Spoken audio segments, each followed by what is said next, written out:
All right, welcome back. So, you guys sent us this post-election analysis, Mm-hmm. and it's pretty intense. I mean, this deep dive is going to be a little different than usual because this is really like one person's take on, what might happen next in Mm. American politics. But this person seems to have a pretty good track record. Interesting. So, their predictions are definitely worth checking out. Yeah, I'm curious. So, what I found interesting about this is like, they don't just like throw out predictions. They kind of try to connect them to these like uh, you know, bigger trends and Mm. historical patterns. It's kind of like a window into I see. how this person is like processing this pretty major shift Yeah, yeah, we've seen in politics. absolutely. So let's jump in. Right off the bat, the author makes this bold statement, right? They say this Republican win, Hmm. it's their biggest victory Why? in centuries. Not just like a win, but a turning point. That gives them like a real advantage Victory. for years to come.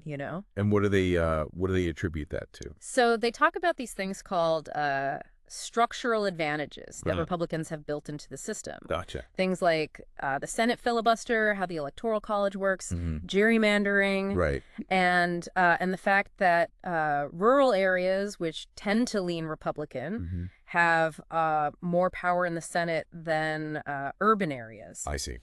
So what does this mean for you, the listener? Yeah. Well, the author believes that these advantages could lead to Right. more and more right-leaning policies. Interesting. Even if Democrats keep winning the popular vote, Right. it's kind of like the playing field is tilted. Yeah, like the system is working against them in a way. Exactly. Okay. Okay. So this next part, this is where things get Okay. really interesting. Okay.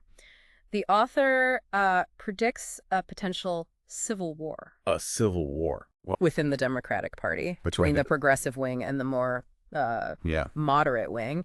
And what's surprising is they think the progressives Uh, might actually have the upper hand this time. that's kind of unexpected, isn't it? It is, and it makes you think about like what Yeah. what direction the party is going to go in. Right. Like, will they double down on the sort of like detailed policy proposals, Yeah. or will they try to find a new approach? And how are they going to manage these internal divisions, right? And Yeah. appeal to a broad base Yeah. of voters. It's a tough spot to be in. It is. And then there's this one prediction that Yeah. really made me stop and think, okay, the author wonders if this election Hmm. might make Democrats hesitant to nominate a woman for president for a whole generation. Oh, wow. That's That's a a bold statement. yeah, they're basically saying this loss could have a chilling effect on female candidates. I see, like a fear factor almost. Yeah, like Yeah. are they going to play it safe in the future? It just a single election Right. can really have ripple effects. Absolutely. Okay, so get ready for this. Okay. The author argues that America is kind of spoiled right now, Spoiled. and that this comfort, this feeling of being spoiled, might actually be a problem when it comes to making political change. Huh. How do they mean? So their point is that when people have a certain level of comfort and security, like Mhm. readily available goods, easy travel, things like social safety nets, Yeah. they might be less willing to rock the boat politically. Interesting. They might prefer a more limited role for government. I see. So, like, if things are good, Yeah, people are less likely to push for big changes, exactly. even if those changes are needed, huh? Even if they're necessary Yeah. to address the underlying problems. That's a really interesting point. And this connects back to their point about Mhm. potential Republican dominance. Right. If people are generally content, Yeah. they might be less likely to support the kind of bold policies that Democrats might need to counter that Republican advantage. Yeah, that makes sense. Okay, so now the author throws out these really Okay. drastic, like almost radical predictions about what Democrats might do Uh-uh. to try to level the playing field. Okay. Okay. They say that Democrats might consider eliminating the Senate filibuster Wow. altogether, or even, get this, expanding the Supreme Court. That would be huge. Huge. Yeah. And the author acknowledges, that they would face tons of opposition, Yeah. but they also seem to suggest that these might be the only options Really? left for Democrats to actually implement their agenda. Because of these structural disadvantages. Exactly. But of course there's a flip side. Right. The author warns that these kinds of moves could create Uh-huh. massive policy swings depending on, which party's in power. Yeah. You could see a kind of whiplash effect where policies are just constantly being overturned. Oh, that's a scary thought. It is. It's like, Yeah. damned if you do, damned if you don't. It's a real dilemma. It is. It is. Okay, so speaking of consequences, let's talk about, Okay. the elephant in the room, or maybe I should say the lion roaring back onto the stage. Oh boy. Donald Trump. Here we go. So this author doesn't hold back when it comes to predicting what a second Trump term might look like. I bet. And they believe that with a 100% certainty, Trump will use the Justice Department to target his opponents. Wow. That's that's pretty concerning. It is, especially given, his past behavior Right. and his tendency to sort of blur the lines between personal vendettas and the legitimate use of power. Like he might use the Justice Department for revenge Exactly. rather than upholding the law. It's a scary thought. It is. And it doesn't stop there, okay? The author predicts an 80% chance that conservative justices on the Supreme Court will retire during Trump's second term, Okay.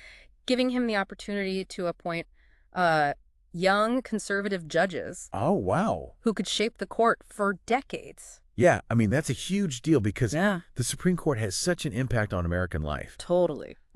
A solidly conservative court could overturn Roe v. Wade, limit voting rights, weaken environmental regulations. Yeah, all sorts of things. It's a lot of power. It is. But hold on, there's a twist in this prediction that I found fascinating. Okay. Okay. The author also predicts a 70% chance that Chief Justice John Roberts might actually become more liberal as the court becomes more conservative. Oh, wow. That's really interesting. Talk about an interesting dynamic, right? It is. So, Roberts has always been seen as someone who values the legitimacy Yeah. and stability of the court. Mm-hmm. So it's possible that as the court shifts further to the right, Right. he might feel a need to act as a counterbalance. To keep things balanced. Yeah, to maintain some kind of ideological diversity. Fascinating. All right, so before we dive into the author's predictions Yeah. on specific policy areas, Okay. let's take a quick pause. Sure. We've covered a lot, and there's a lot more to unpack. Yeah. But I want to hear from you. Okay. What stood out to you so far? Well, a lot of it's pretty surprising. Yeah. But I think what's most thought-provoking is this idea that, Yeah. America might be spoiled in a way. Right. And that could actually make it harder to make the changes that we might need to make. It's definitely something to think about, right? It is. It is. It makes you wonder if Yeah. if we're maybe too comfortable to face the challenges ahead. Absolutely. And I'm Yeah. also really curious to see what the author has to say about specific policies. Yeah, me too. Because, that's where the rubber really meets the road. It is. It is. All right, so stay tuned. We'll be back Can't wait. after a quick break to dive into those policy predictions. Sounds good. It's interesting how this analyst, they kind of connect these domestic political predictions to what they see happening globally. Right. Like they predict some pretty big shifts, in the balance of power, Yeah. and they seem really worried about the potential for conflict. Yeah, the author's foreign policy predictions, they definitely paint a much more, uncertain, even like unsettling picture of the future. Yeah. They believe there's a 40% chance that China will attack Taiwan In when? in 2027. Wow. Okay. And they specifically say this is more likely under a second Trump administration than it would have been under, a hypothetical President Harris. That's a pretty stark difference. It is. So, what's their reasoning there? Well, they argue that, China's facing these internal pressures, Yeah. like an aging population, Right. and they might see a window of opportunity if the U.S. steps back from its global role. So they think China might see this as a chance to kind of assert themselves. Exactly. while the U.S. is distracted or weakened. Yeah, it's a risky calculation for China. Yeah. But the author seems to think that they might be willing to gamble. I mean, that's a huge gamble, right? A war with Taiwan. Huge. I mean, that could have global consequences. Totally. And what makes this prediction even more real for the author is that they actually live in Hawaii. Right. They talk about how a conflict in the Pacific would directly impact their community. Yeah.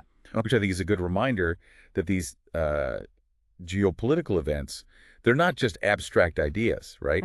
They have real world consequences.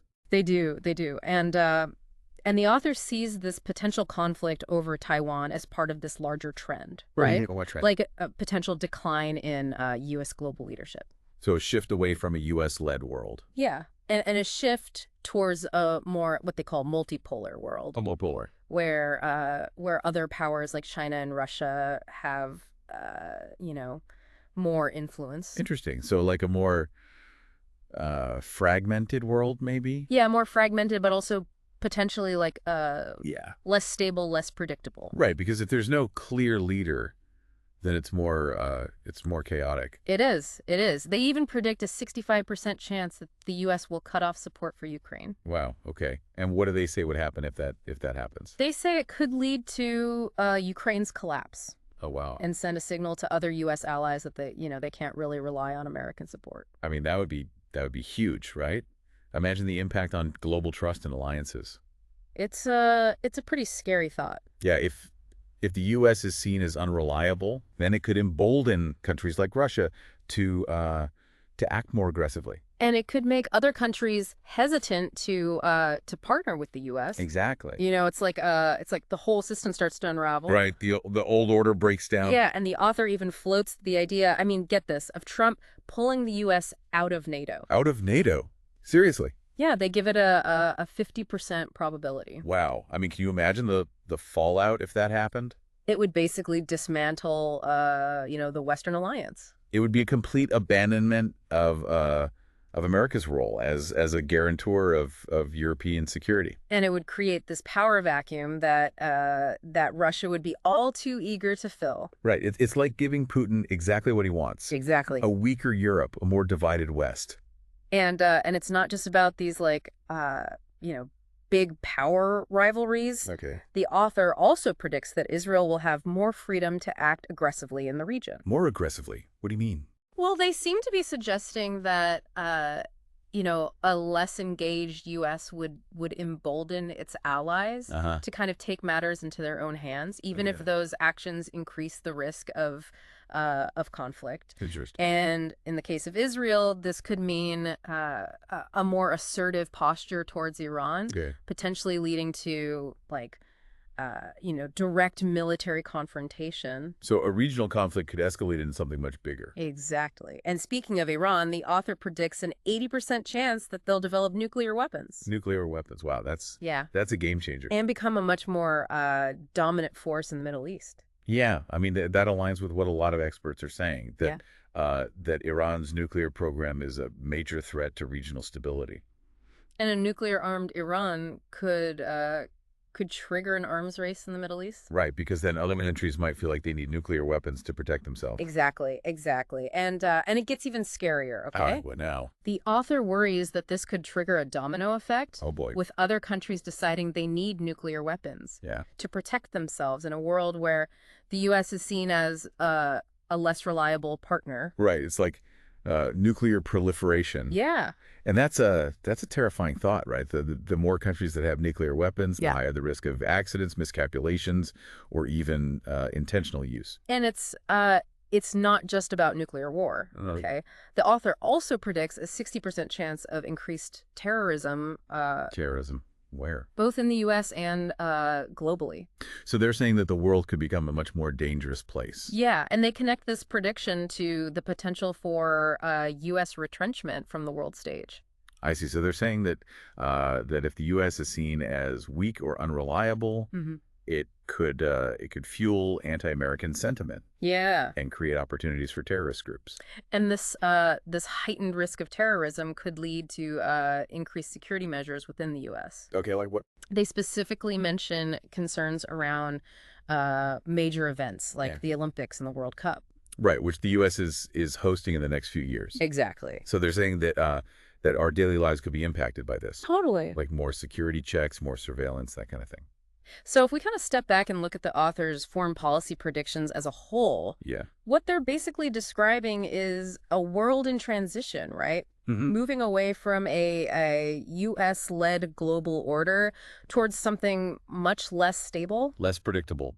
And much less predictable. It's kind of a bleak picture. It is. It is. Yeah. Okay, so we've explored the author's predictions about the domestic political landscape and the potential for these major shifts in global power. Yeah. But they also make some interesting predictions about how these changes might impact American society. Okay, like what?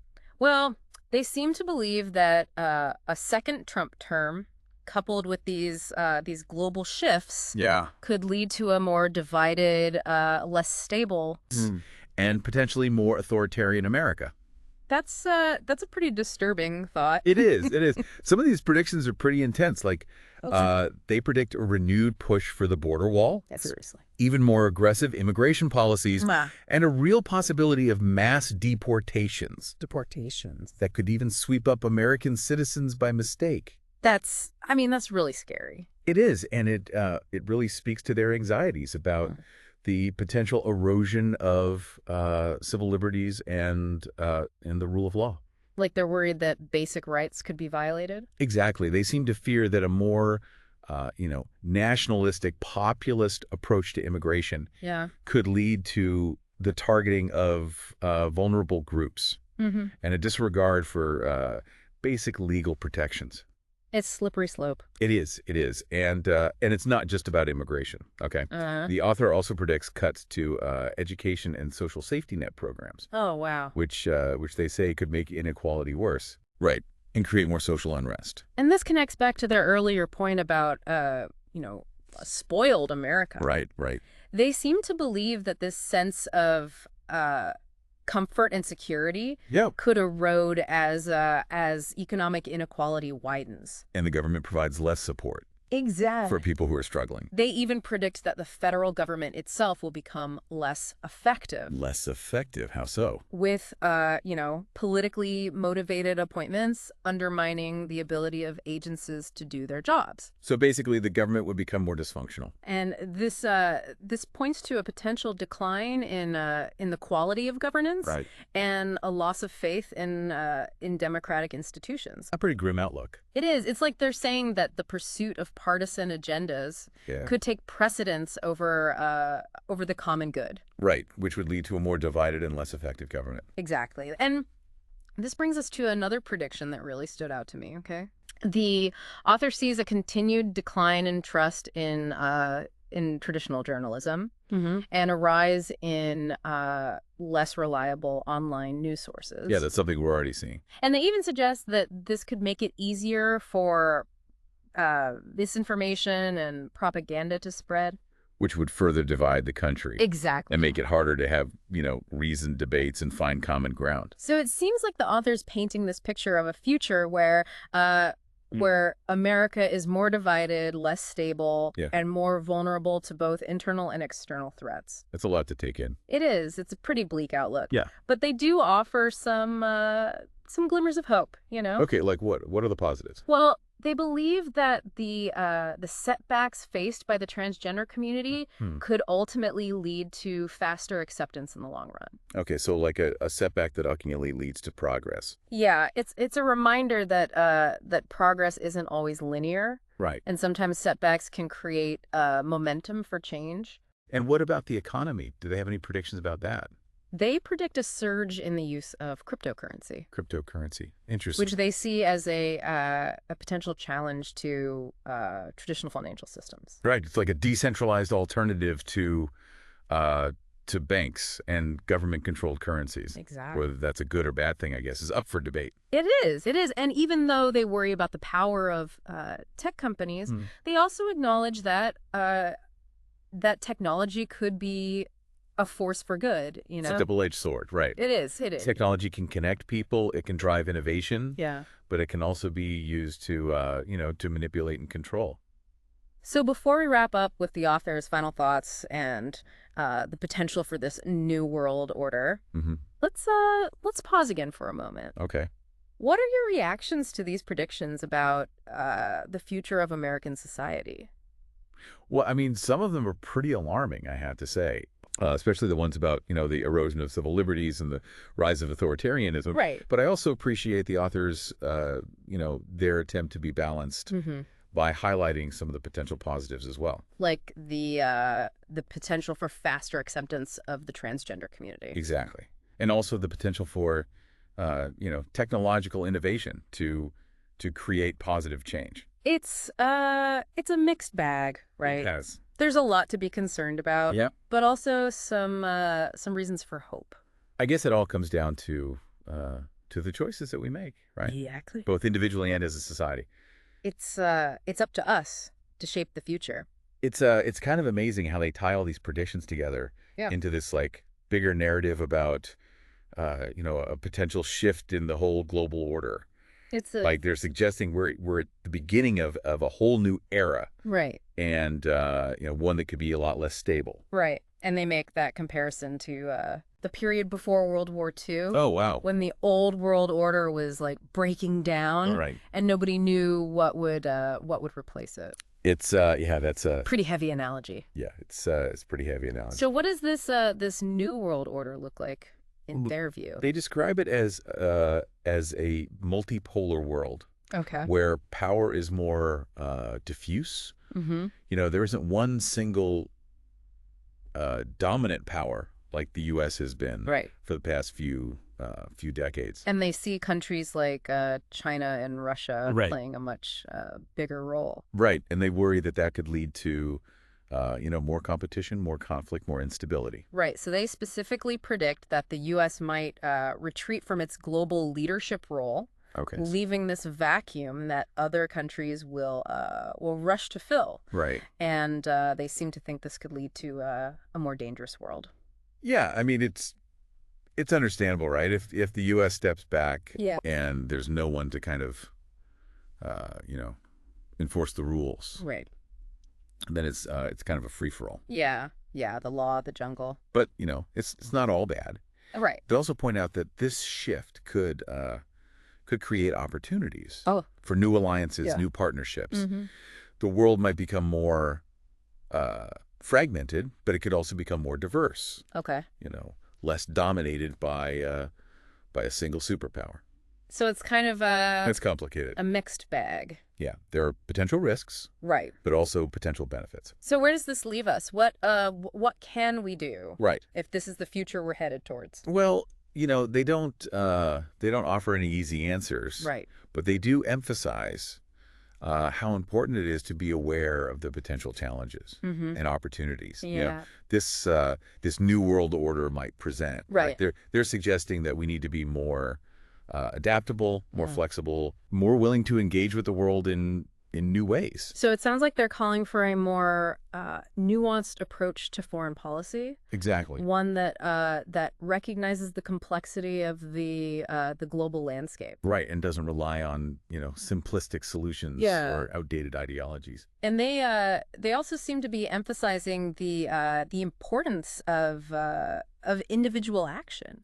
Yeah, I mean, they don't think our fate is predetermined. Right. They believe that the choices we make, both collectively and individually, can really have an impact on the future. That's actually a pretty hopeful note to end on. It is. Even though this deep dive has been a bit of a roller coaster, full of unsettling predictions and warnings about potential dangers. Right. A lot of doom and gloom. It ultimately leaves us with a sense of agency. Yeah, agree. Like we're not just passengers along for the ride. Right. We have a say in what happens next. We have a say. We can make a difference. Exactly. Well said. A huge thank you to you for walking us through this of course, this complex and thought-provoking analysis. It's been my pleasure. It's given us a lot to consider. Yeah, it's definitely a lot to digest. And I'm sure a listener will be thinking about these predictions for a long time to come. I think so too.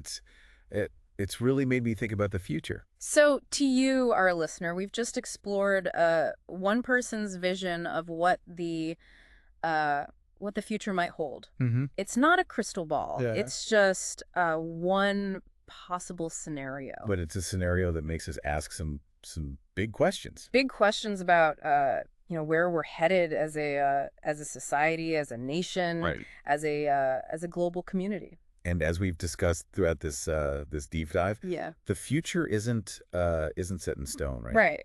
The choices that we make today, Yeah. they're going to determine the world that we live in tomorrow.